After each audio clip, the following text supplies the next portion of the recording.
손목에 스마트워치가 진동했습니다. 남편이 보낸 문자였어요. 지금 어디야? 집에 언제 와? 오후 2시였습니다. 출근한 지 3시간 만이었죠. 63세 나이에 저는 도서관 화장실 칸막이에 숨어서 울고 있었어요. 동료들에게 들킬까봐 입을 틀어막으며요. 사람들은 황혼이혼을 불행이라고 하죠. 외로움이라고 하고요. 하지만 아무도 말해주지 않았어요. 황혼 재혼이 더 무서울 수 있다는 걸요. 겨우 3달 전만 해도 저는 행복했습니다. 도서관에 매일 오시던 그분, 회색 캐시미어 코트를 입은 품격 있는 신사, 따뜻한 커피를 건네주시던 다정한 손길, 재혼을 결심했을 때 친구가 물었어요. 너무 빨리 결정하는 거 아니야? 지금 생각하면 그때 들었어야 했어요. 왜냐하면 그분의 첫 번째 부인은 수면제 과다 복용으로 세상을 떠났거든요. 결혼 생활을 견디지 못해서요. 그런데 저는 그 사실을 3달 뒤에야 알았습니다. 너무 늦게요. 손목의 시계가 또 진동했어요. 이건 선물이 아니었습니다. 족쇄였어요. 저는 정은주입니다.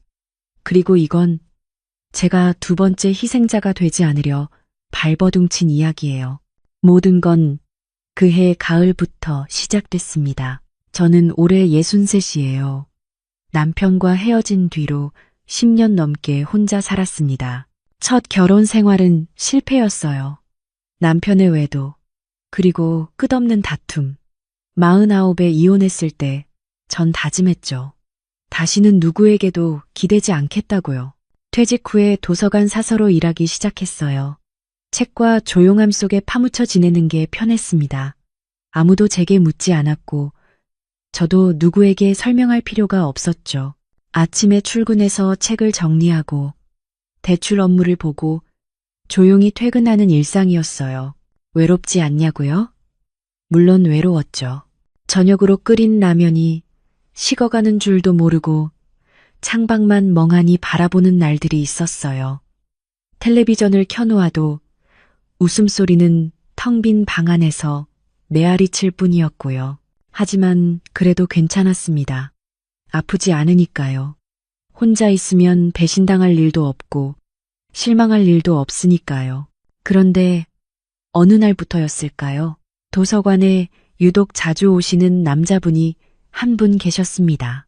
처음 본 건 작년 겨울이었어요. 눈이 내리던 날이었죠. 도서관 문이 열리고 그분이 들어오셨을 때 외투에 묻은 눈송이가 따뜻한 공기에 녹아내리고 있었습니다. 키가 크고 자세가 꼿꼿했어요. 회색 캐시미어 코트에 깔끔한 구두를 신으셨죠.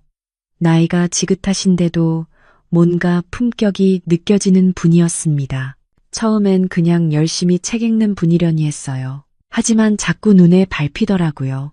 그분은 주로 역사 서적을 보셨어요. 가끔은 철학 코너에도 들르셨고요. 책을 고르는 모습이 참 진중했습니다.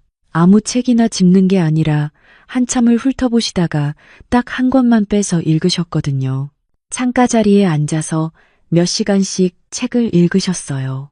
햇빛이 그분의 옆벌구를 비추면 깊이 생각에 잠긴 표정이 보였죠. 몇 주가 지났을까요? 어느 날이었습니다.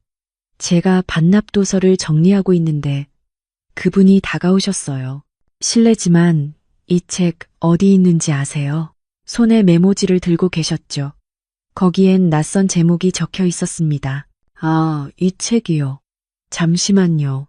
저는 검색대로 가서 위치를 확인해 드렸어요. 그분은 고맙다며 고개를 숙이셨습니다. 항상 이곳에서 책 정리하시는 모습 봅니다. 참 정성스럽게 하시더라고요. 순간 얼굴이 뜨거워졌어요. 오랜만에 듣는 칭찬이었거든요. 아니에요. 제 일일 뿐이에요. 어색하게 웃으며 답했습니다. 그분은 빙글 웃으시더니 책이 있는 곳으로 가셨죠. 웃을 때 눈가에 주름이 생겼는데 그게 참 따뜻해 보였어요. 그 후로 자주 마주쳤습니다.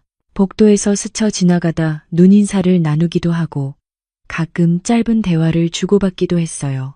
오늘은 날씨가 참 좋네요. 책 고르는 모습이 참 품격 있으시네요. 사소한 말들이었지만 묘하게 마음에 남았어요. 그분의 목소리는 낮고 차분했습니다. 말투도 정중했고 웃을 때면 진심이 느껴졌죠. 한 번은 제가 무거운 책상자를 옮기고 있었는데 그분이 다가와서 도와주셨어요. 제가 할게요. 무거워 보이네요. 괜찮아요. 익숙해서요. 하지만 그분은 웃으시며 상자를 들어 올렸습니다. 생각보다 힘이 좋으셨어요. 상자를 내려놓으시며 말씀하셨죠. 혼자 하시기엔 무리예요. 다음엔 꼭 말씀하세요. 그날 이후로 뭔가 달라졌어요. 그분이 먼저 말을 걸어오시기 시작했습니다. 어느 날 그분이 명함을 건네셨어요. 저는 강도연이라고 합니다. 이 근처에 살아요. 거기엔 부동산 개발회사 회장이라는 직함이 적혀 있었습니다. 아, 저는 정은주예요. 악수를 나눴습니다. 손이 따뜻했죠. 그날 이후로 도연 씨는 더욱 자주 도서관에 오셨어요. 제가 있는 자리 근처에서 책을 읽으시곤 했습니다. 가끔은 커피를 사오셔서 건네기도 하셨죠.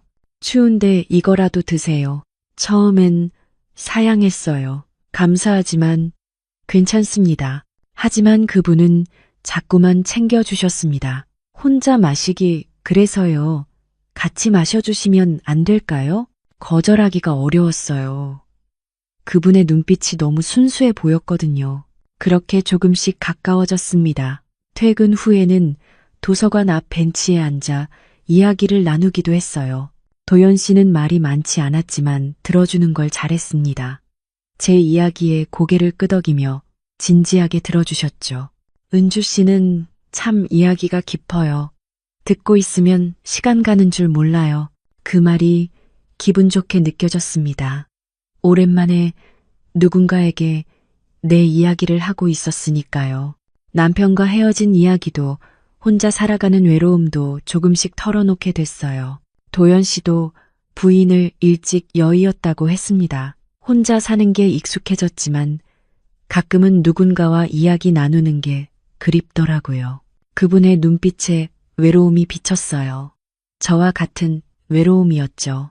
그렇게 몇 주가 흘렀습니다. 도서관은 여전히 고요했지만 제 마음속엔 뭔가 작은 떨림이 생기고 있었어요. 이게 설렘인지 불안인지 알 수 없었지만요. 60이 넘은 나이에 이런 감정을 느낄 줄은 몰랐습니다.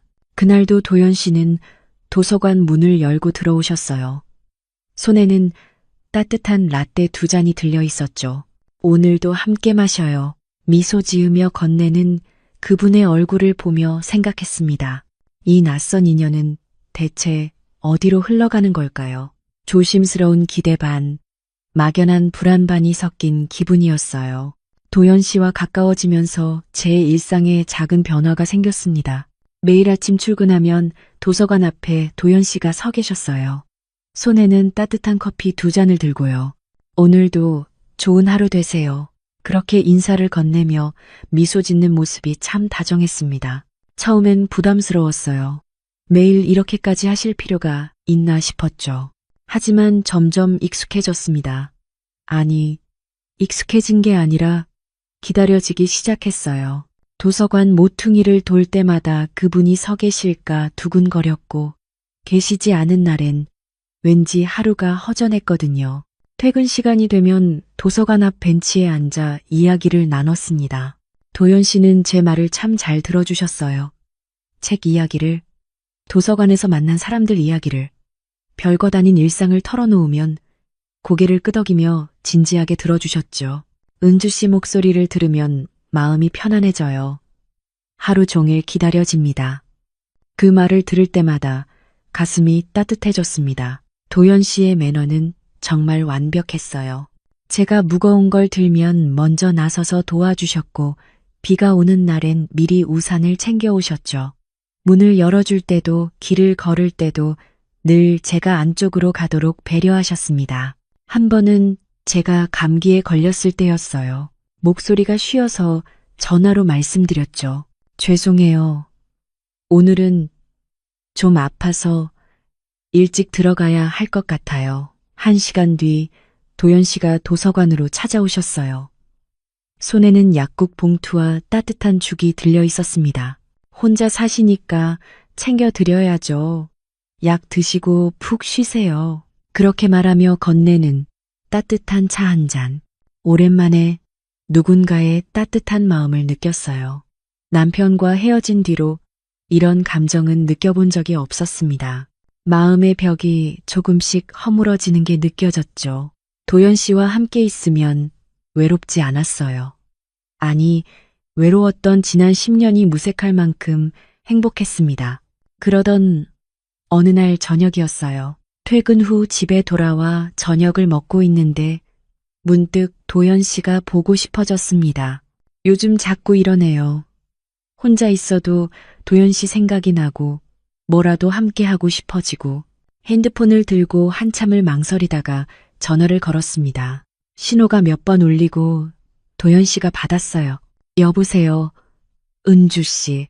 목소리가 평소보다 조금 높았습니다. 뭔가 들뜬 느낌이었죠. 지금 어디세요? 통화 괜찮으세요? 제가 물었습니다. 아, 지금요? 잠깐 회식 자리에 있어요. 금방 들어가요. 도연 씨가 대답했습니다. 그런데 그때였어요. 전화기 너머로 희미하게 여자의 웃음소리가 들렸습니다. 깔깔깔. 경쾌한 젊은 여자의 웃음소리였죠. 순간 가슴이 철렁했어요. 회식이라고 했으니 당연히 여직원들도 있겠죠. 머리로는 이해했어요. 하지만 왜인지 모르게 마음이 불편했습니다. 목소리 톤이, 웃음소리가 너무 가벼웠거든요. 마치 술자리가 한창인 것 같은 분위기였어요. 아, 그러시구나. 바쁘신데 전화드려서 죄송해요. 아니에요, 은주 씨. 은주 씨 전화는 언제든 환영이에요. 조금 있다 다시 전화 드릴게요. 도연 씨는 여전히 다정했습니다. 전화를 끊고 나서도 그 웃음소리가 귓가에 맴돌았어요. 너무 명랑한 젊은 여자의 웃음소리였습니다. 저는 소파에 앉아 한참을 멍하니 있었죠. 괜히 전화를 걸었나? 의심하는 내가 한심한 거 아닐까? 너무 예민한 거 아닐까? 스스로를 다독이며 잠자리에 들었지만 잠이 오질 않았습니다. 다음 날 아침이었어요. 평소처럼 도서관 앞에 나갔는데 도연 씨가 서 계셨습니다. 손에는 커피가 아니라 장미꽃 한 다발이 들려 있었죠. 빨간 장미였어요. 은주 씨, 어제는 죄송했어요. 도연 씨가 먼저 말을 꺼냈습니다. 무슨 말씀이세요? 제가 물었죠. 전화 받을 때 좀 소란스러웠죠. 괜히 오해하게 했네요. 미안해요. 도연 씨는 미소를 지으며 꽃다발을 건넸어요. 이렇게까지 하실 필요 없는데요. 저는 어색하게 웃으며 꽃을 받았습니다. 향기가 좋았어요. 그런데 꽃다발을 받아들고 보니 이상한 게 보였습니다. 장미 한 송이에 뭔가 묻어 있었어요. 자세히 보니 립스틱 자국이었습니다. 선명한 빨간색 립스틱이 꽃잎에 살짝 묻어 있었죠. 순간 손이 굳었어요. 이건 뭐지? 말이 나오질 않았습니다. 도연 씨는 제 표정을 보고 급하게 말했죠. 아, 그거요? 꽃집 아가씨가 향 맡아보라고 하길래 그랬나 봐요. 웃으며 대수롭지 않게 말했지만 뭔가 어색했습니다. 꽃집 아가씨가 립스틱을 바르고 꽃향을 맡았을까요? 말이 안 됐어요. 하지만 저는 아무 말도 하지 못했습니다. 고마워요. 예쁘네요. 그렇게만 말하고 도서관 안으로 들어갔죠. 가슴이 답답했어요. 뭔가 이상했지만 확신할 수는 없었습니다. 도연 씨를 의심하는 것 같아서 스스로가 싫었어요. 내가 너무 예민한 건가? 그냥 우연이겠지. 하지만 그날 하루 종일 마음이 불편했습니다. 책을 정리하면서도 대출 업무를 보면서도 자꾸 그 립스틱 자국이 떠올랐어요. 어제 전화통화 때 들렸던 여자의 웃음소리도 계속 맴돌았죠. 점심시간에 동료 사서가 물었습니다. 은주 씨, 오늘 왜 그래요? 표정이 안 좋아 보여요. 아니에요. 그냥 좀 피곤해서요. 웃으며 대답했지만 속으론 혼란스러웠어요. 도연 씨를 믿어야 할까요? 아니면 이 불안한 감정을 믿어야 할까요? 예순이 넘은 나이에 사랑 따위로 이렇게 흔들리는 제 모습이 우스웠습니다. 퇴근 시간이 됐어요. 도연 씨가 도서관 앞에서 기다리고 계셨습니다. 오늘 저녁 같이 드실래요? 평소처럼 다정한 목소리였죠. 저는 잠시 망설이다가 고개를 끄덕였어요. 좋아요. 함께 근처 식당으로 갔습니다. 도연 씨는 여전히 친절했고 제 이야기를 잘 들어주셨어요. 하지만 왠지 모르게 마음 한구석이 무거웠습니다. 식사를 마치고 집으로 돌아오는 길, 도연 씨가 손을 잡았어요. 은주 씨, 저랑 계속 함께 해주실 거죠? 따뜻한 손이었습니다. 저는 고개를 끄덕였지만 가슴 속 불안은 가시지 않았어요. 이게 사랑의 시작인 걸까요? 아니면 불행의 시작인 걸까요? 그 불안은 그렇게 마음 한켠에 자리 잡았어요. 작은 씨앗처럼요. 결혼은 생각보다 빨리 진행됐습니다. 도연 씨가 청혼을 한 건 우리가 만난 지 2달쯤 됐을 때였어요. 도서관 앞 벤치에서였습니다. 석양이 지는 시간이었죠. 도연 씨가 무릎을 꿇었어요. 은주 씨, 저와 함께 인생의 남은 시간을 보내주시겠어요? 손에는 작은 반지 상자가 들려 있었습니다. 주변을 산책하던 사람들이 박수를 쳤어요. 저는 울컥했죠. 예순이 넘은 나이에 다시 사랑을 시작하게 될 줄은 몰랐으니까요. 네, 좋아요. 떨리는 목소리로 대답했습니다. 친구 미정이 걱정했어요. 너무 빨리 결정하는 거 아니야. 2달밖에 안 됐잖아. 하지만 저는 확신했습니다. 괜찮아. 도연 씨는 다정하고 세심한 분이야. 이 나이에 이런 인연을 만나기 쉽지 않아. 미정은 한숨을 쉬었지만 더 이상 말리지 않았어요. 그렇게 우리는 조촐하게 결혼식을 올렸습니다. 화려하지 않았어요. 가까운 친구 몇 명만 초대했죠. 하지만 행복했습니다. 도연 씨가 제 손을 잡으며 말했어요. 평생 행복하게 해드릴게요. 그 눈빛이 진심으로 보였어요. 신혼집은 분당의 고급 아파트였습니다. 엘리베이터를 타고 20층으로 올라가는데 가슴이 두근거렸어요. 현관문을 열자 넓은 거실과 큰 창문이 보였죠. 창 밖으로 펼쳐진 야경이 정말 아름다웠습니다. 여기가 우리 집이에요. 마음에 드세요? 도연 씨가 제 손을 잡으며 물었습니다. 너무 좋아요. 꿈 같아요. 정말 그랬어요. 혼자 살던 낡은 빌라에서 이런 곳으로 오게 될 줄은 상상도 못했으니까요. 도연 씨는 짐을 풀고 나서 주방으로 가더니 요리를 시작했어요. 오늘은 제가 직접 저녁을 준비할게요. 에이프런을 두르고 요리하는 모습이 참 보기 좋았습니다. 처음 며칠은 정말 꿈 같았어요. 도연 씨는 아침마다 커피를 내려주시고 저녁엔 함께 클래식 음악을 들으며 와인을 마셨죠. 거실 스피커에서 흘러나오는 쇼팽의 야상곡을 들으며 소파에 기대 앉아 있으면 이게 현실인가 싶었습니다. 은주 씨, 행복하세요? 도연 씨가 물었어요. 물론이죠. 이렇게 행복할 수가 없어요. 진심이었습니다. 오랜만에 느끼는 안정감과 따뜻함이었죠. 함께 산책도 하고 근처 맛집도 찾아다녔어요. 도연 씨는 늘 제 손을 잡아주셨고 제 말에 귀 기울여 주셨습니다. 하지만 그 달콤함은 오래가지 않았어요. 결혼한 지 일주일쯤 지났을 때부터였습니다. 도연 씨가 자꾸 저를 붙잡기 시작했어요. 아침에 일어나자마자 낮에 쉬고 있을 때 밤에 잠들기 전까지요. 은주 씨, 금방이야. 잠깐만요. 처음엔 신혼이니까 그럴 수 있다고 생각했습니다. 웃으며 받아줬죠. 하지만 점점 빈도가 잦아졌어요. 하루에 2번, 3번씩이었습니다. 제가 피곤하다고 말해도 도연 씨는 달래듯 속삭였어요. 조금만요. 금방 끝날 거예요. 거절하기가 어려웠습니다. 남편인데, 사랑하는 사람인데, 어떻게 거절하겠어요. 하지만 몸이 점점 무거워졌어요. 피곤이 쌓이기 시작했죠. 아침에 일어나도 개운하지 않았고 온몸이 무거웠습니다. 거울을 보면 눈밑이 어두워져 있었어요. 일주일이 지나고 2주일이 지났습니다. 도연 씨는 멈추지 않았어요. 아침에 눈을 뜨면 옆에서 속삭였고, 점심을 먹고 나면 손을 잡아당겼고, 밤에는 잠들기 전까지 놓아주지 않았습니다. 하루 평균 3번이었어요. 73세 남자가 어떻게 이럴 수 있는 걸까요? 한 번은 너무 힘들어서 말했어요. 여보, 오늘은 좀 쉬면 안 될까요? 너무 피곤해요. 도연 씨는 잠시 굳은 표정을 짓더니 이내 웃었습니다. 그래요.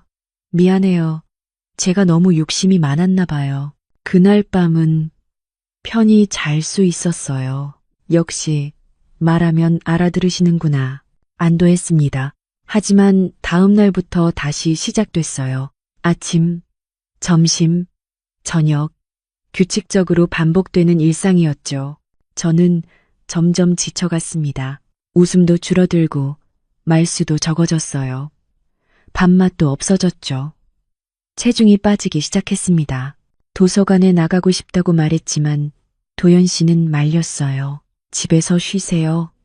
제가 다 챙겨드릴게요. 일할 필요 없어요. 부드러운 목소리였지만 거절의 여지가 없었습니다. 그러던 어느 날이었어요.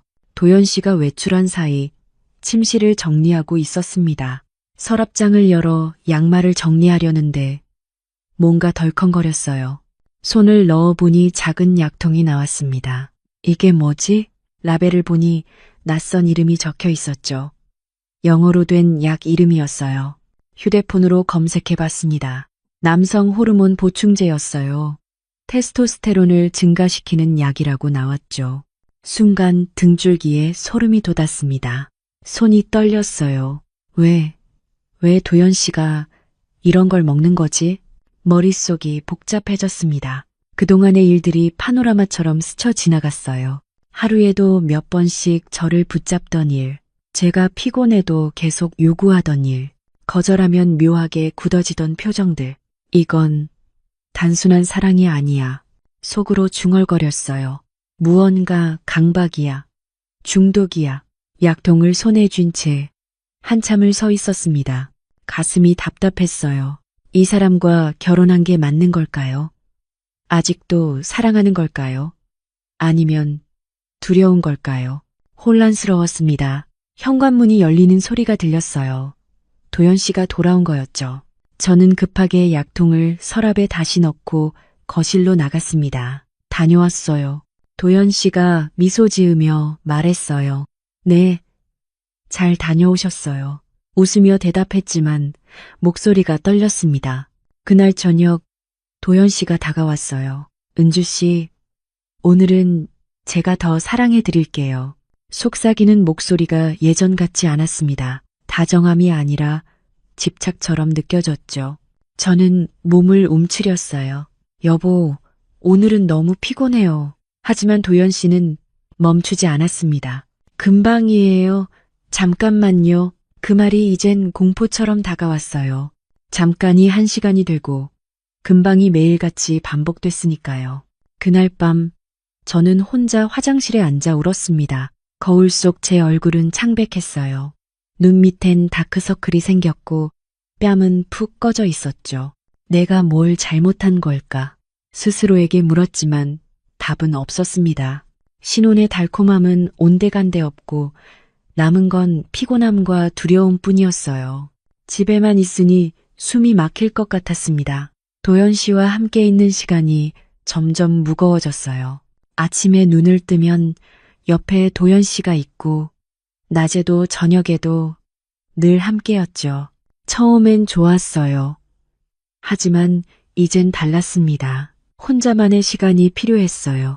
숨 쉴 공간이 필요했죠. 그래서 결심했습니다. 다시 도서관에 나가기로요. 어느 날 아침 식탁에 앉아 조심스럽게 말을 꺼냈어요. 여보, 저 다시 도서관에 나가려고 해요. 도연 씨의 손이 멈췄습니다. 커피잔을 들고 있던 손이요. 왜요? 집에서 편히 쉬면 되잖아요. 목소리가 평소보다 낮았어요. 집에만 있으니까 답답해요. 일하는 게 좋아요. 제 말에 도연 씨는 잠시 말이 없었습니다. 그만둬요. 내가 평생 책임질게요. 돈 걱정은 안 해도 돼요. 도연 씨가 말했어요. 하지만 저는 고개를 저었습니다. 돈 때문이 아니에요. 전 그곳이 좋아요. 제 숨 쉴 곳이에요. 그 말을 하고 나니 가슴이 후련했습니다. 도연 씨는 표정이 굳어졌지만 이내 웃으며 말했죠. 그럼 할 수 없네요. 은주 씨가 원한다면요. 하지만 그 웃음이 예전 같지 않았어요. 뭔가 억지로 짓는 것 같았습니다. 며칠 뒤 저는 다시 도서관으로 출근했어요. 동료들이 반갑게 맞아줬습니다. 은주 씨, 오랜만이에요. 신혼생활은 어때요? 좋아요. 그런데 집에만 있으니 심심하더라고요. 웃으며 대답했지만 속마음은 달랐죠. 도서관의 조용한 공기가 그리웠어요. 책 냄새가 그리웠고 혼자만의 시간이 그리웠습니다. 일주일쯤 지났을까요? 도연 씨가 퇴근 시간에 맞춰 도서관 앞으로 찾아왔어요. 손에 예쁜 상자를 들고 있었죠. 은주 씨, 선물이에요. 상자를 열어보니 고급스러운 스마트워치가 들어있었습니다. 은색 케이스에 가죽 밴드가 달린 꽤 비싸 보이는 제품이었어요. 이게 뭐예요? 건강관리용이에요. 혈압도 재고 걸음수도 나와요. 은주 씨, 건강 챙기라고요. 도연 씨가 다정하게 말했습니다. 이런 걸 왜 사요? 비쌌을 텐데. 은주 씨, 건강이 제일 중요하잖아요. 어서 차봐요. 도연 씨가 직접 제 손목에 시계를 채워줬어요. 딱 맞는 사이즈였습니다. 고마워요. 정말 예쁘네요. 진심으로 고마웠어요. 도연 씨의 마음이 느껴졌으니까요. 그날부터 시계를 차고 다녔습니다. 걸음수도 나오고 심박수도 확인할 수 있었죠. 편리했어요. 하지만 며칠 뒤였습니다. 동료 사서 한 분이 제 시계를 보고 말했어요. 와, 은주 씨 시계 좋은데요? 요즘 나온 신제품 아니에요? 네, 남편이 선물해줬어요. 좋으시겠다. 그런데 요즘 스마트워치는 위치도 공유된다던데요. 편리하긴 한데 좀 부담스럽기도 하겠어요. 동료의 무심한 말이었지만 저는 순간 멈칫했습니다. 위치 공유요? 설마. 점심시간에 휴대폰을 꺼내 확인해 봤어요. 시계 앱을 열고 설정을 들어갔죠. 그리고 거기서 봤습니다. 위치 공유. 강도연과 연결됨. 가슴이 철렁했어요. 손이 떨렸습니다. 화면을 자세히 보니 실시간 위치 추적이 켜져 있었어요. 제가 어디에 있는지 도연 씨가 다 알 수 있다는 뜻이었죠. 소름이 돋았습니다. 왜 이걸 말 안 하고 연결해 놨을까요?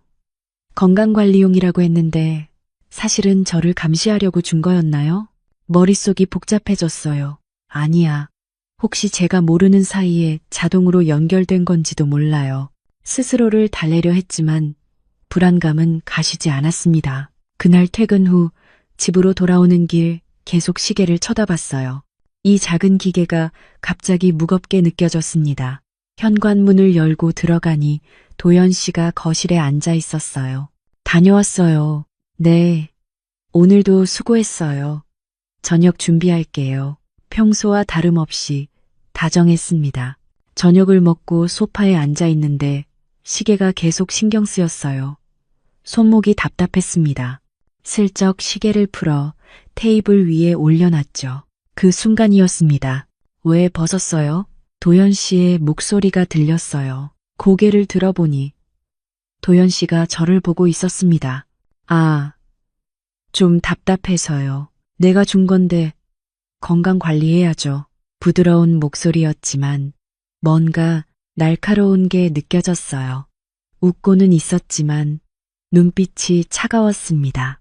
네, 알아요. 그냥 잠깐 벗었어요. 다시 시계를 찾습니다. 도연 씨는 만족스러운 표정으로 고개를 끄덕였죠. 그날 밤 침대에 누워서도 시계가 신경 쓰였어요. 손목에 채워진 이 작은 기계가 족쇄처럼 느껴졌습니다. 다음 날 도서관에서 조용히 앱 설정을 확인해 봤어요. 위치 공유를 끌 수 있을까? 하지만 설정을 변경하려면 관리자 권한이 필요했고 관리자는 도연 씨였습니다. 제 마음대로 끌 수가 없었어요. 한숨이 나왔습니다. 그제야 깨달았어요. 이건 선물이 아니었어요. 사랑의 표현도 아니었죠. 감시였습니다. 제가 어디에 있는지, 누구와 있는지 확인하려는 거였어요. 도연 씨는 저를 믿지 못하는 걸까요? 아니면 통제하려는 걸까요? 가슴이 답답했습니다. 결혼한 지 겨우 한 달도 안 됐는데 벌써 이런 기분이 들다니. 점심시간에 혼자 벤치에 앉아 생각했어요. 이 결혼이 옳은 선택이었을까요? 도연 씨를 사랑하는 걸까요? 아니면 두려워하는 걸까요? 손목의 시계가 무겁게 느껴졌습니다. 이건 선물이 아니라 족쇄였어요. 사랑이 아니라 감시였죠. 그날부터 저는 조금씩 변하기 시작했습니다. 도연 씨를 볼 때마다 조심스러워졌어요. 어디를 가든 시계를 의식했고 무슨 말을 하든 신중해졌습니다. 이건 결혼 생활이 아니었어요. 감옥이었습니다. 주말 아침이었어요. 도연 씨가 식탁에서 커피를 마시며 말했습니다. 오늘 외곽 현장 시찰 가는데 같이 갈래요? 바람도 쐴 겸요. 요즘 집안에만 갇혀있던 터라 기분 전환이 필요했어요. 좋아요. 저도 나가고 싶었어요. 도연 씨는 만족스러운 표정으로 고개를 끄덕였죠. 그럼 준비하세요. 10시에 출발할게요. 오랜만에 나들이라는 생각에 기분이 조금 나아졌습니다. 간단히 옷을 갈아입고 가방을 챙겼어요. 도연 씨는 평소보다 기분이 좋아 보였습니다. 오늘 날씨 좋네요. 드라이브하기 딱 좋아요. 현관을 나서며 말했죠. 아파트 지하 주차장에 내려가니 까만색 고급 세단이 서 있었어요. 운전석 옆에 한 남자분이 서 계셨습니다. 60대 중반쯤 되어 보이는 단정한 양복 차림의 분이었죠. 회장님, 사모님, 그분이 공손하게 인사했어요. 윤 기사님, 오늘도 수고해요. 도연 씨가 답했습니다. 윤성진이라는 이름의 기사분이었어요. 얼굴이 온화해 보였지만 어딘가 피곤한 기색이 역력했죠. 차문을 열어주는 그분의 손이 미세하게 떨리는 게 보였습니다. 뒷좌석에 앉자 도연 씨가 제 손을 잡았어요. 오늘은 우리 둘만의 시간이에요. 속삭이듯 말하는 목소리가 묘하게 무거웠습니다. 차가 출발했어요. 룸미러로 운전기사 윤성진 씨의 얼굴이 보였는데 표정이 굳어 있었어요. 처음엔 도심을 달렸습니다. 높은 빌딩들이 지나가고 사람들로 붐비는 거리가 보였죠. 하지만 점점 차는 외곽으로 향했어요. 건물이 줄어들고 나무가 많아졌습니다. 한참을 달리니 개발이 안 된 황량한 땅이 펼쳐졌어요. 여기가 어디예요? 제가 물었습니다. 우리 회사에서 개발 중인 부지예요. 곧 대단지 아파트가 들어설 거예요. 도연 씨가 설명했죠. 차는 비포장 도로로 접어들었어요. 덜컹거리는 차 안에서 몸이 흔들렸습니다. 주변엔 아무것도 없었어요. 빈 땅과 잡초만 무성했죠. 공사장 가림막이 몇 개 보였지만 사람은 한 명도 없었습니다. 왠지 모르게 불안한 기분이 들었어요. 차가 멈췄습니다. 도착했어요. 내려볼까요? 도연 씨가 말했어요. 차문을 열고 내리니 바람이 세게 불었습니다. 쌀쌀했어요. 주변을 둘러봤지만 정말 아무도 없었습니다. 인적이 드문 곳이었죠. 도연 씨가 제 손을 잡으며 앞으로 걸었어요. 저기 보이죠? 저기에 상가가 들어설 거예요. 손가락으로 허 벌판을 가리키며 설명했지만 솔직히 잘 와닿지 않았어요. 그때였습니다. 뒤에서 차문 닫히는 소리가 들렸어요. 돌아보니 윤성진 기사님이 차 옆에 서서 담배를 피우고 계셨습니다. 멀찍이 떨어진 채로요. 도연 씨가 갑자기 제 허리를 끌어안았어요. 여긴 아무도 없어요. 우리 둘만 있잖아요. 귓가에 속삭이는 목소리가 낮게 깔렸습니다. 순간 몸이 굳었어요. 무슨 뜻인지 알 수 있었죠. 여보, 여긴 밖이에요. 제가 당황해서 말했습니다. 괜찮아요. 아무도 안 봐요. 도연 씨의 소나기에 힘이 들어갔어요. 저는 몸을 빼려 했지만 쉽지 않았습니다. 여보, 제발, 나중에 집에서 애원하듯 말했지만 도연 씨는 멈추지 않았어요. 차 쪽으로 끌고 가더니 뒷문을 열었습니다. 중앙 도어락이 걸리는 소리가 딸깍 들렸어요. 공포가 밀려왔습니다. 이 사람이 정말 여기서 그럴 생각인가요? 안 돼요. 정말 안 돼요. 목소리가 떨렸어요. 하지만 도연 씨는 웃기만 했습니다. 금방이에요. 잠깐만요. 그 말이 이젠 악몽처럼 들렸죠. 차 안으로 밀어 넣으려는 순간 저는 필사적으로 저항했어요. 싫어요. 소리를 질렀습니다. 그때 멀리서 윤성진 기사님과 눈이 마주쳤습니다. 그분은 담배를 피우며 이쪽을 보고 있었어요. 표정이 복잡했습니다. 동정, 안타까움, 그리고 뭔가 경고하는 듯한 눈빛이었죠. 마치 전에도 이런 일을 본 적이 있다는 듯한 그 눈빛이 제 가슴을 찔렀어요. 이 사람이 뭔가 알고 있는 거야. 전에도 이런 일이 있었던 거야. 공포가 확신으로 바뀌는 순간이었습니다. 도연 씨가 제 팔을 잡아당겼어요. 은주 씨, 왜 이래요? 짜증 섞인 목소리였습니다. 안 돼요. 저 정말 싫어요. 소리쳤죠. 도연 씨의 얼굴이 일그러졌어요. 화가 난 표정이었습니다. 하지만 제 단호한 눈빛을 보고는 결국 손을 놓았어요. 알았어요. 그럼 돌아가죠. 차갑게 말하고는 차에 올라탔습니다. 돌아오는 길은 지옥 같았어요. 도연 씨는 한마디도 하지 않았습니다. 차 안은 무거운 침묵으로 가득했죠. 윤성진 기사님도 말이 없었어요. 룸미러로 보이는 그분의 얼굴에는 여전히 안타까운 표정이 어려 있었습니다. 집에 도착해서 엘리베이터를 탔어요. 도연 씨는 여전히 말이 없었고 저도 아무 말할 수 없었습니다. 현관문을 열고 들어서자마자 도연 씨가 방으로 들어가 문을 쾅 닫았어요. 저는 거실 소파에 주저앉았습니다. 온몸이 떨렸어요. 무서웠습니다. 이 사람과 함께 사는 게 두려웠죠. 저녁이 돼도 도연 씨는 방에서 나오지 않았어요. 저는 혼자 부엌에서 물을 마시며 창밖을 바라봤습니다. 그날 밤 침대에 누웠지만 잠이 오지 않았어요. 윤성진 기사님의 눈빛이 계속 떠올랐습니다. 그 동정 어린 경고하듯 한 눈빛, 분명히 뭔가 알고 있는 거예요. 도연 씨에 대해서요. 전 부인에 대해서요. 가슴이 답답했습니다. 눈물이 흘러내렸어요. 소리 없이 울었습니다. 베개에 얼굴을 묻고 흐느꼈죠. 이 결혼은 실수였어요. 처음부터 잘못된 선택이었습니다. 하지만 어떻게 해야 할지 몰랐어요. 도망칠 곳도 없었고 누구에게 말할 수도 없었죠.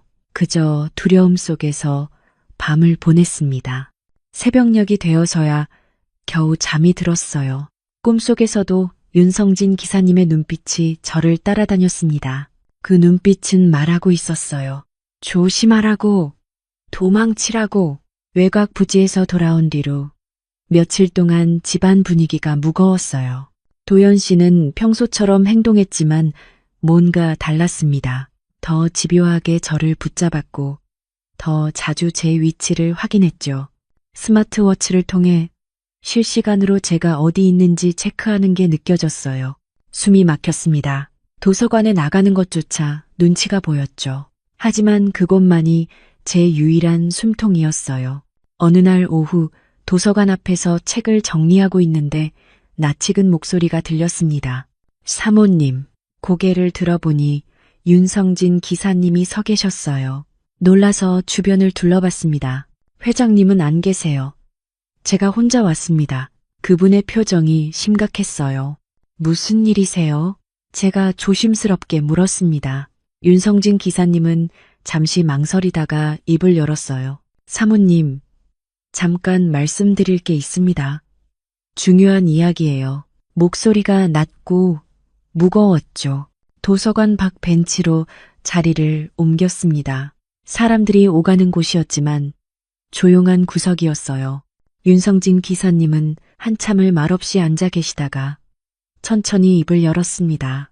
사모님, 제가 회장님 밑에서 일한 지 10년이 넘었습니다. 전 부인께서 계실 때부터요. 그 말에 가슴이 철렁했어요. 전 부인 이야기였습니다. 회장님 전 부인 되시는 분도 사모님처럼 좋은 분이셨어요. 조용하고 착하셨죠. 윤성진 기사님의 목소리가 떨렸습니다. 하지만 결혼 생활이 오래가지 못했습니다. 회장님께서 말을 잇지 못하고 고개를 숙였어요. 무슨 일이 있었나요? 제가 물었습니다. 회장님은 변하지 않으셨어요. 윤성진 기사님이 고개를 들었습니다. 사모님께 하시는 것처럼 전 부인께도 똑같이 하셨습니다. 하루에도 몇 번씩 요구하시고 위치를 확인하시고 외출도 마음대로 못하게 하시고 그 말을 듣는 순간 온몸이 얼어붙었어요. 제가 겪고 있는 일들이 전 부인도 똑같이 겪었다는 거였죠. 전 부인께서는 점점 지쳐가셨습니다. 윤성진 기사님의 목소리가 더 낮아졌습니다. 얼굴에서 생기가 사라지고 말수도 줄어들었어요. 제가 차를 운전하면서 룸미러로 보면 항상 창밖을 멍하니 바라보고 계셨죠. 윤성진 기사님의 눈가가 붉어졌습니다. 그러던 어느 날 기사님이 말을 멈췄어요. 한참을 망설이더니 다시 입을 열었습니다. 전 부인께서 약물과다 복용으로 세상을 떠나셨습니다. 그 말에 숨이 멨는 것 같았어요. 뭐라고요? 수면제를 너무 많이 드셨다고 합니다. 병원으로 옮겼지만 이미 늦었어요. 손이 떨렸습니다. 머릿속이 하얘졌어요. 사고였나요? 아니면 묻지 못할 말이었습니다. 공식적으로는 사고사로 처리됐습니다. 하지만 윤성진 기사님이 고개를 저었어요. 저는 압니다. 전 부인께서 얼마나 힘들어 하셨는지, 도망치고 싶어 하셨는지. 하지만 회장님이 놓아주지 않으셨죠. 결국 더 이상 말을 잇지 못했습니다. 충격이었어요. 전 부인이 스스로 목숨을 끊었다는 거였죠. 도연 씨 때문에요. 사모님께서도 요즘 많이 힘들어 보이십니다. 윤성진 기사님이 저를 똑바로 쳐다봤습니다. 그래서 제가 이렇게 찾아왔어요. 같은 일이 반복되는 걸 보고만 있을 수가 없었습니다. 목소리가 떨렸어요. 제발 조심하십시오. 회장님은 변하지 않습니다. 절대로요. 그 말이 가슴에 박혔습니다. 기사님은 명함을 하나 건네주셨어요. 혹시 위험한 일이 생기면 언제든 연락하세요. 제가 도와드리겠습니다. 고마웠어요. 이 낯선 분이 저를 걱정해 주다니요. 고맙습니다. 정말 고맙습니다. 떨리는 목소리로 말했습니다. 윤성진 기사님은 안타까운 눈빛으로 저를 보다가 자리에서 일어났어요. 부디 건강하세요, 사모님. 그렇게 말하고 떠나갔습니다. 혼자 벤치에 남아 한참을 앉아 있었어요. 머릿속이 복잡했습니다. 전 부인의 죽음, 도연 씨의 집착, 그리고 제 미래. 모든 게 연결됐어요. 도연 씨는 변하지 않을 거예요. 전 부인 때도 그랬고 저에게도 똑같았으니까요. 이건 사랑이 아니었어요. 병이었죠. 중독이었습니다. 가방을 뒤적여 며칠 전 발견했던 것을 꺼냈어요. 낯선 립스틱이었습니다.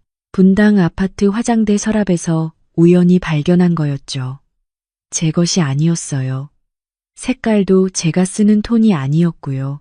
처음엔 전 부인의 것이려니 했습니다. 하지만 이상했어요. 립스틱이 너무 새 것 같았거든요. 윤성진 기사님의 말을 듣고 나니 모든 게 명확해졌습니다. 도연 씨는 변하지 않았어요. 전 부인이 세상을 떠난 뒤에도요. 어쩌면 다른 여자들이 있었을지도 몰라요.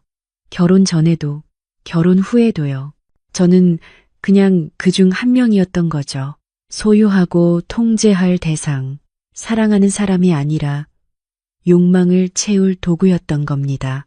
립스틱을 손에 쥐고 한참을 바라봤어요. 이 작은 물건이 모든 진실을 말해주고 있었습니다. 도연 씨는 달라지지 않았어요. 사랑이 아니라 욕망의 중독자였죠. 전 부인을 죽음으로 몰고 간 그 집착이 이제 저를 향하고 있었습니다. 몸이 떨렸어요. 무서웠습니다. 이대로 있다간 저도 전 부인처럼 될 거예요. 약을 먹게 되거나 아니면 더 끔찍한 일이 벌어질지도 몰라요. 윤성진 기사님의 말을 듣고 나서 머릿속이 하얘졌어요. 도연 씨의 전 부인이 약물과 다복용으로 세상을 떠났다는 사실. 그것도 결혼 생활을 견디다 못해서요. 손이 떨렸습니다. 제가 지금 겪고 있는 일들이 전 부인도 겪었던 거예요. 그리고 그분은 결국 견디지 못했던 거죠. 집으로 돌아오는 길 내내 아무 생각도 할 수 없었어요. 현관문을 열고 들어서니 도연 씨가 소파에 앉아 있었습니다. 어디 갔다 와요? 평소처럼 다정한 목소리였지만 이젠 그 목소리가 무섭게 느껴졌어요. 잠깐 산책했어요. 짧게 대답하고 침실로 들어갔습니다. 거울 속 제 얼굴을 봤어요. 창백하고 배숙했습니다. 이대로 살다간 저도 전 부인처럼 될 거예요. 그 생각이 들자 온몸에 소름이 돋았습니다. 누군가에게 말해야 했어요. 혼자서는 감당할 수 없었죠. 친구 박미정에게 전화를 걸었습니다. 미정아, 나 지금 만날 수 있어? 목소리가 떨렸어요. 무슨 일이야? 목소리가 왜 그래? 미정이 걱정스럽게 물었습니다. 말로는 설명 못해. 제발 만나줘. 1시간 뒤 동네 카페에서 미정을 만났어요.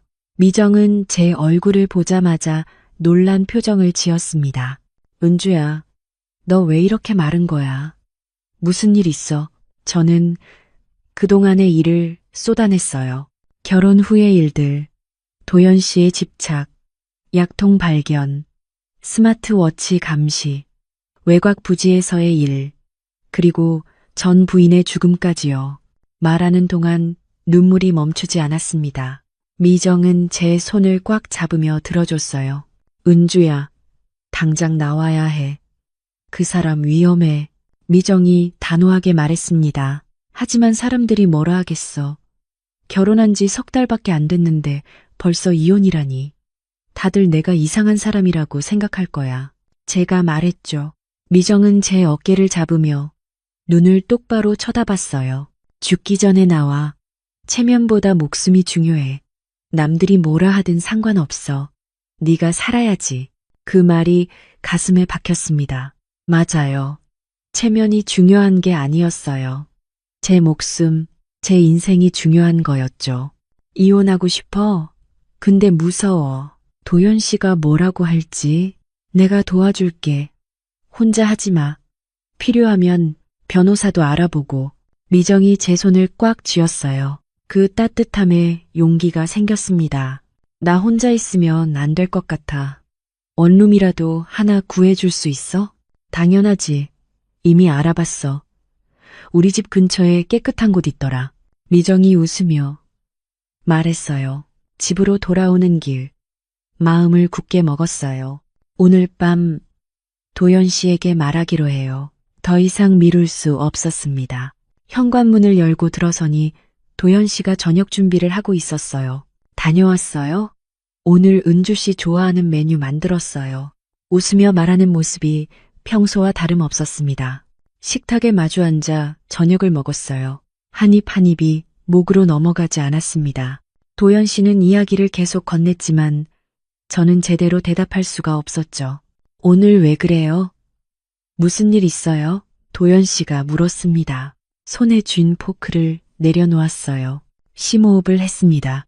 여보, 할 말이 있어요. 목소리가 떨렸지만 최대한 침착하게 말했습니다. 뭔데요? 도연 씨가 미소를 지으며 물었어요. 이혼하고 싶어요. 그 말을 하고 나니 온몸에서 힘이 빠졌습니다. 도연 씨의 미소가 굳어졌어요. 잠시 침묵이 흘렀습니다. 긴 침묵이었죠. 갑자기 무슨 소리예요? 도연 씨가 천천히 물었습니다. 목소리가 낮아졌어요. 갑자기가 아니에요. 저 더 이상 이렇게 못 살아요. 제가 말했습니다. 왜요? 제가 뭘 잘못했는데요? 도연 씨의 목소리가 날카로워졌어요. 이건 사랑이 아니에요. 병이에요. 집착이에요. 숨을 고르고 말을 이었습니다. 저를 사랑하는 게 아니라 소유하려는 거잖아요. 하루에도 몇 번씩 저를 붙잡고 제 위치를 감시하고 숨 쉴 공간도 안 주고 쏟아내듯 말했습니다. 도연 씨는 잠시 말이 없었어요. 그러더니 차갑게 웃었습니다. 아, 그래요. 당신도 결국 나를 떠나는군요. 다들 그렇더라고요. 그 말에 전 부인이 떠올랐어요. 그분도 떠나려 했겠죠. 하지만 결국 떠나지 못했어요. 네, 떠날 거예요.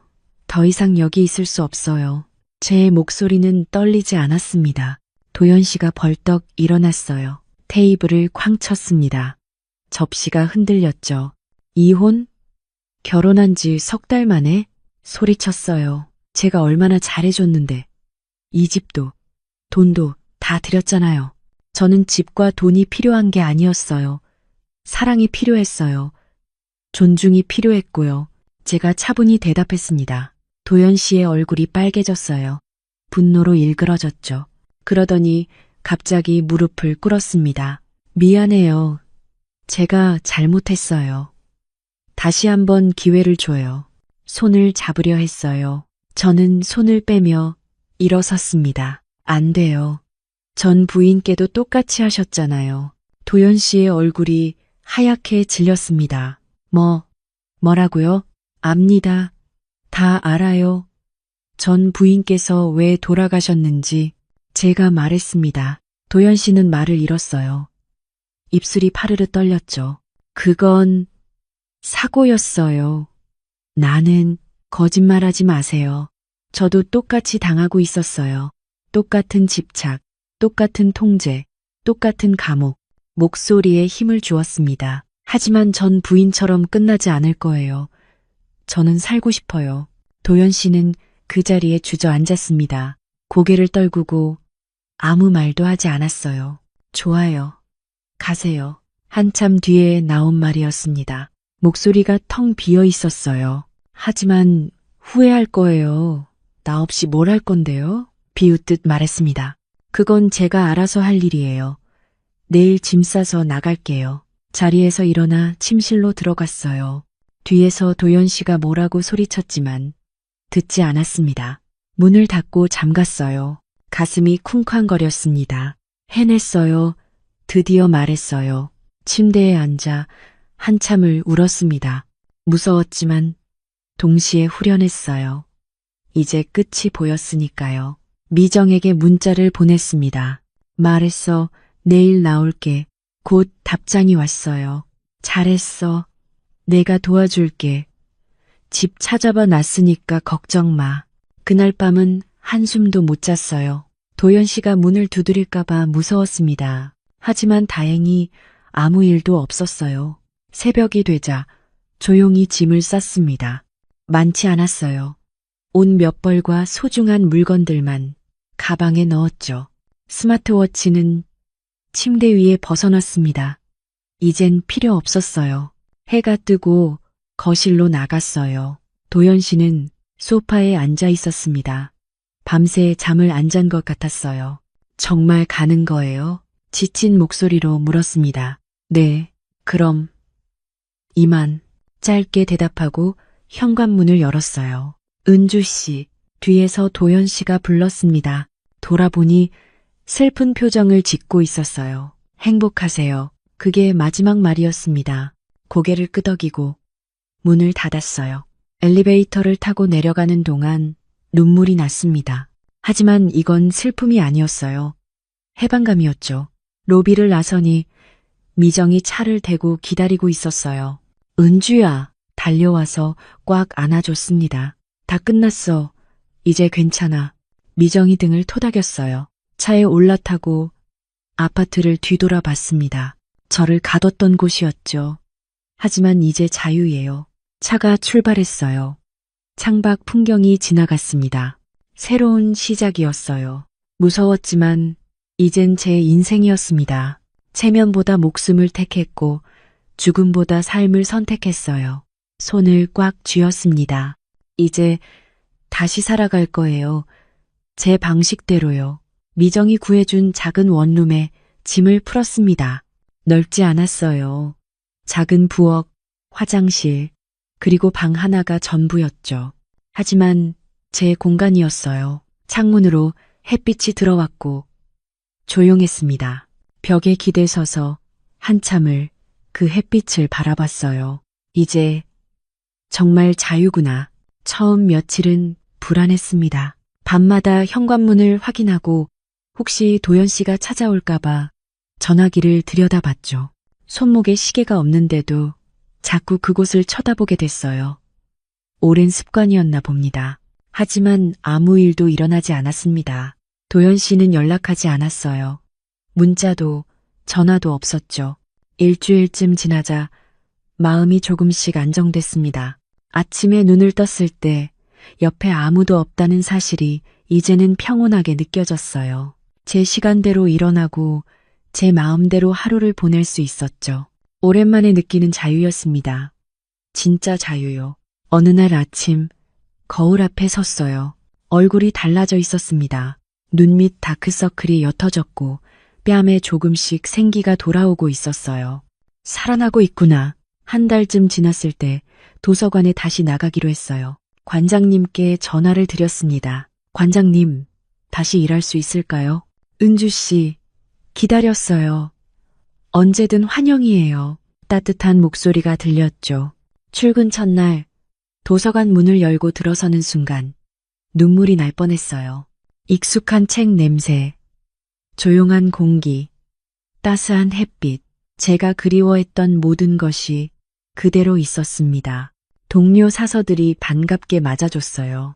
은주 씨, 오랜만이에요. 많이 보고 싶었어요. 아무도 석 달 만에 이혼한 것에 대해 묻지 않았습니다. 그냥 돌아온 걸 기뻐해줬죠. 고마웠어요. 책을 정리하고 대출 업무를 보고 조용히 시간을 보냈습니다. 마음이 편안했어요. 이곳이 제 자리였어요. 며칠 뒤 관장님이 제안을 하셨습니다. 은주 씨, 어린이 동화 구연 프로그램 맡아줄 수 있어요? 아이들이 정말 좋아할 것 같아요. 처음엔 망설였어요. 제가 할 수 있을까 싶었죠. 하지만 새로운 시작이 필요했습니다. 해볼게요. 대답했어요. 첫 동화 구연 시간이 다가왔습니다. 어린이 열람실에 아이들이 모여들었어요. 5살부터 7살쯤 되는 아이들이었죠. 동그랗게 둘러앉아 저를 바라보는 맑은 눈동자들. 오랜만에 느끼는 설렘이었습니다. 안녕하세요, 여러분.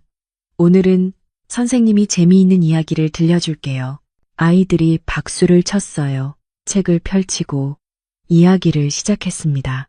해님과 달님 이야기였죠. 목소리를 바꿔가며 읽어주니 아이들이 깔깔거리며 웃었어요. 선생님, 해님이 이겼어요. 한 아이가 신나게 소리쳤습니다. 맞아요. 해님이 이겼어요. 착한 사람들은 결국 행복해지는 거예요. 제 말에 아이들이 고개를 끄덕였어요. 순수한 미소들이었습니다. 그 순간 제 가슴이 따뜻해졌어요. 이 아이들에게 희망을 줄 수 있다는 게 행복했습니다. 동화를 다 읽고 나니 아이들이 박수를 쳤어요. 선생님, 내일도 와요? 응. 선생님 다음 주에 또 올게요. 손을 흔들며 인사했습니다. 아이들이 하나둘 부모님 손을 잡고 나갔어요. 빈 열람실에 홀로 앉아 창밖을 바라봤습니다. 봄 햇살이 창문으로 비쳐 들어왔어요. 따뜻했습니다. 점심시간에 미정이 도서관으로 찾아왔어요. 은주야, 밥 먹으러 가자. 함께 근처 식당으로 갔습니다. 요즘 어때? 괜찮아? 미정이 걱정스럽게 물었어요. 응, 괜찮아. 아니, 괜찮은 정도가 아니라 좋아. 진짜 좋아. 진심이었습니다. 다행이다.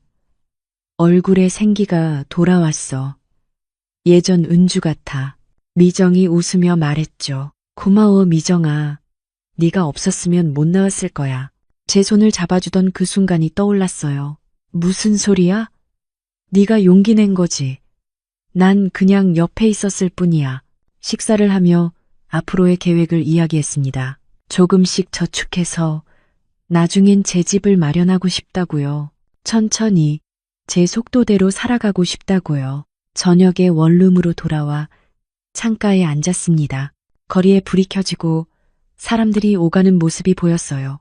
평범한 일상이었지만 이제는 그게 소중했습니다. 핸드폰을 꺼내 사진첩을 열어봤어요. 도연 씨와 찍은 사진들이 있었습니다.